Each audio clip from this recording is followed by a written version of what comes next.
तर महाबळेश्वर जवळच्या नावली गावामध्ये मुसळधार पावसामुळे जमीन खचली आहे। पाण्याच्या टाकीचा धोका निर्माण झालाय। महाबळेश्वर तालुक्यामध्ये सुरू असलेल्या मुसळधार पावसामुळे नावली गावातील शेत जमिनी, रस्ते आणि घरांना मोठे तडे जाऊन जमीन खचली आहे। सतत सुरू असलेल्या पावसामुळे गावच्या पाण्याच्या टाकीला धोका निर्माण झालाय।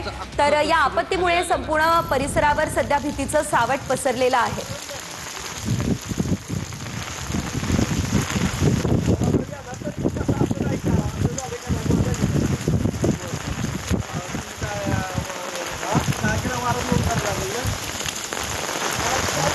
पाहू शकतो या ठिकाणी आता प्रशासनाने तात्काळ पावलं उचलावीत अशी मागणी देखील नागरिकांकडून केली जाते। संपूर्ण जमीन या पावसामुळे आता खचलेली आहे आणि त्या दरम्यानची ही दृश्य आपण पाहतोय। महाबळेश्वर जवळच्या नावली गावात ही परिस्थिती निर्माण झालेली आहे।